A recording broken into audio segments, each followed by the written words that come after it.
so much.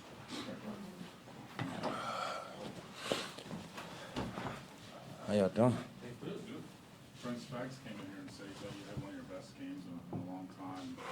The last one, I wondered just what you saw in yourself when you went back to the film. Someone that needs to continue to improve, just continue to get better day in and day out. I don't never look at things. It's still early in the season. I never look at it and I don't look at myself and evaluate myself, this early on and say, what can I do better, what I'm doing great. You know what I mean? It's all like one of those head down things. We took a loss last week, so of course I'm being more critical on myself than the normal person would when you win. But at the end of the day, that's what it's about. You know what I mean? You can sit back all day and tell yourself how good you are at certain things, but people don't want to look at themselves in the mirror and say what they need to work on. So it's still improvement, all around. I feel like I need to do so I can help my team win the game. Speaking about the line as a whole, how much better do you guys feel maybe as a unit this year than you did maybe toward the end of last year? I feel like we feel real good. When you look at it, guys are playing well together. We're meshing well. It's a newer group. We're missing a few other guys from the last 4 years where I've been here.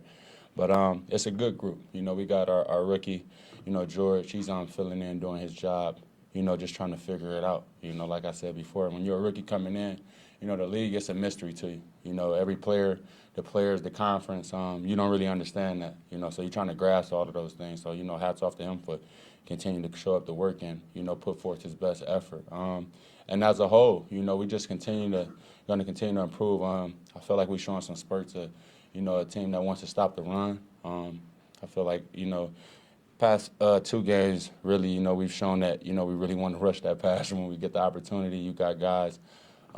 It's great watching Carlos, on his road to 100 sacks, watching Chris break 50, watching, our interior guys step up. You got Colin Saunders, has one of the guys we don't really talk about a lot, but, underdog. He had one of his best games, probably his best game of his career last week. And, like I said, we lost, so a lot of that goes under the rug, and it gets swept under the rug how good some of these guys have played. But him, along with some of our young DBs, 3-5, he's continued to impress.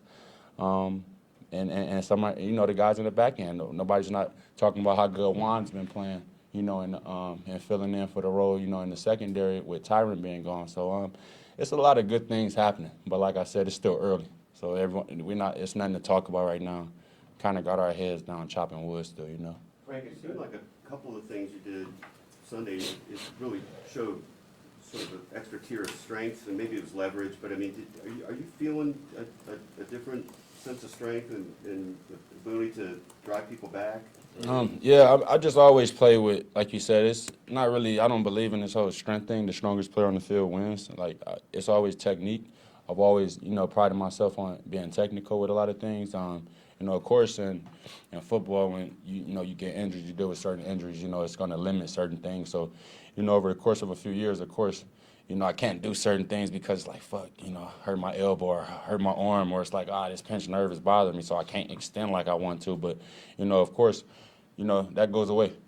Years of work. That's why I have the off season. That's why I got, a great medical staff here. I have a great team outside of work who works on my body and get me back to, prime physique. So strength, I wouldn't call it that. I call it technique. Just knowing my coaches coach me to do, and just getting back, playing greedy, getting greedy. Technique and really health in a way maybe you haven't Yeah. fully felt for a couple of years. Yeah, feel good, man. I'm running, legs feel good. My head's in the right place, and I'm having fun. Just wish we would have got the win, but that happens. Shit, you're gonna lose in football, bro. Frank, you've had your moments with Tom Brady in the past.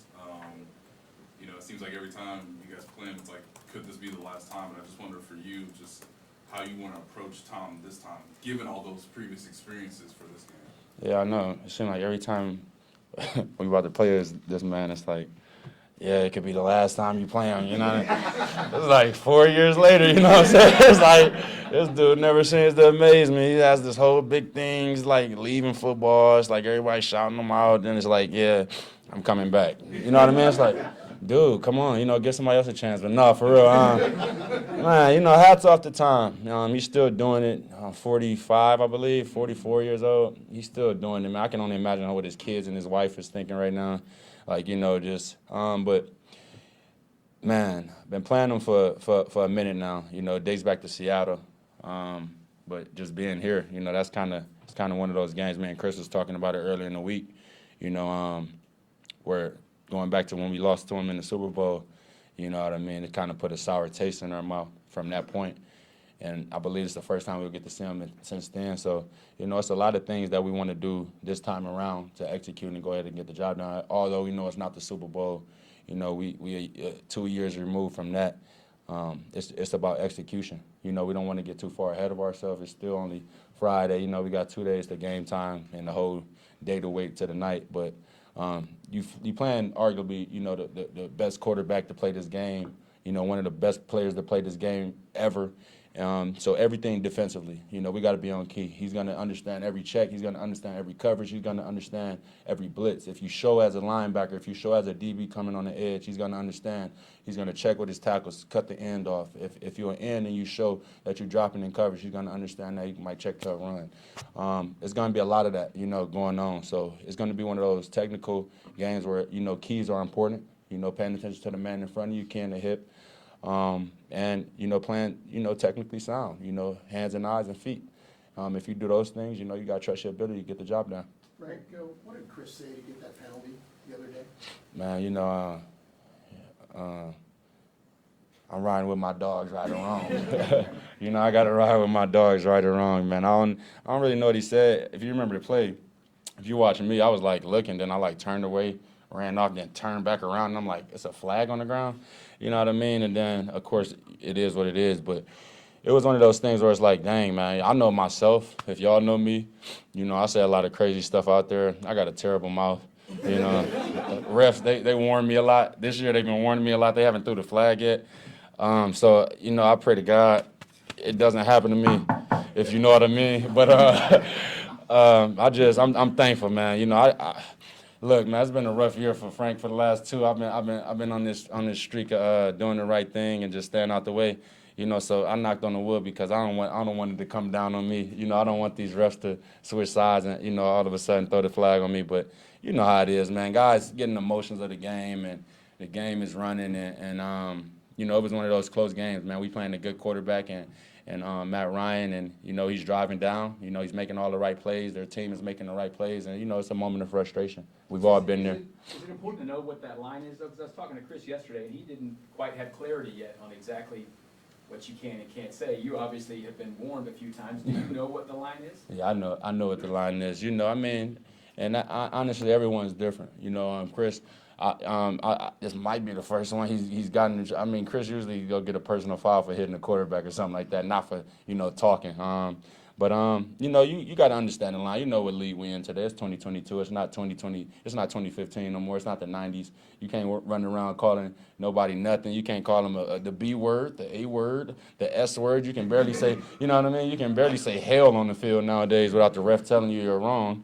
But you just gotta go out there and play a solid, fundamental Christian-like game. Protect yourself too, because it's still live bullets out there, if you know what I mean. But yeah, it's crazy, man. You got to know the line though. You got to know the limit. You got to know this is a billion-dollar industry. We're professionals at the end of the day, and we have a job to do. And first is protecting the integrity of the team and the locker room in our profession. But then again, it's playing it safe and a fair game and keeping it safe in a nice environment for everybody. You know what I mean? You talk about getting those warnings from the referees before they penalize you. Was Chris warned? Do you know? Nah, he wasn't warned at all. No, I can say that he wasn't warned at all. It was one of those things where the ref, you can tell as you seen the ref, he ran up. It was the ref, it was Chris, and it was Matt. That's all. And you can tell when the moment the ref ran up and he heard whatever Chris said, he reached for the flag and threw it. It wasn't a second thought about it. You know what I mean? It was the ref knows what Chris said. Chris knows and Matt knows. So that's all that matters. You know, we got to get with Matt. I'm gonna get with Matt and see. Matty Ice. Still gotta holler at him. Even if you're not willing to share, do you know what he said then? Man, you know, man, look, man.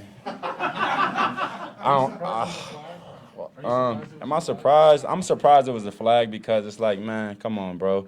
You know, in our sport, you know, it's all type of stuff said. Most guys are talking because you're talking trash. That's the actual thing in football. You know, you can talk trash. You're supposed to be allowed to talk trash.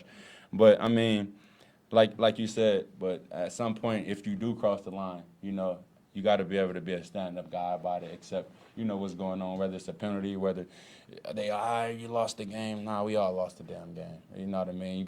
We understand that. So once you understand that, you know what I mean, everything's going to be fine. But, yeah, you know, Chris, my guy, you know, we talk about a lot of things, but, you know, I'm not going to be the one to sit here and say I know what he said. I'm not going to be the one to sit here and say I don't know. But I know one thing for sure. I know one thing for sure. We'll never know.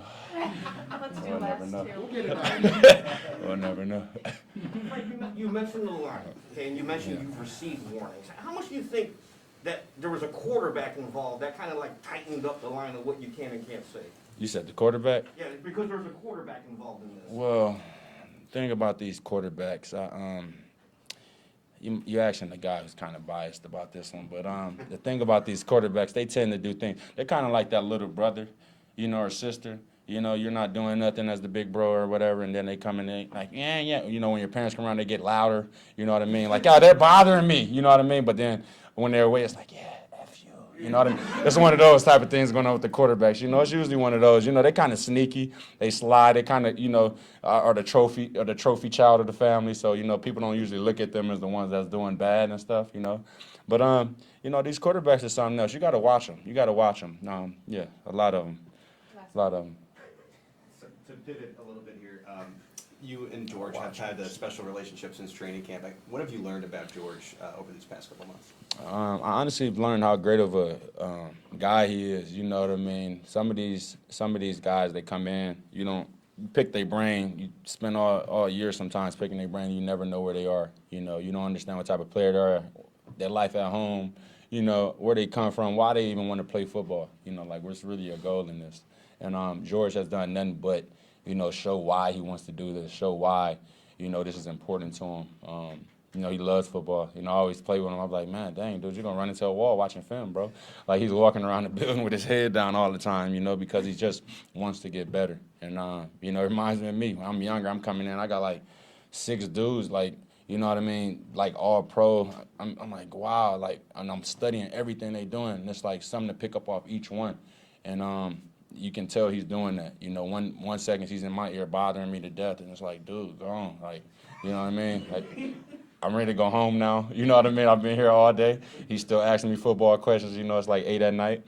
And but then, you know, it's dope because I've never had that. I mentioned that before. For the first time, this is the first time my career has been like that.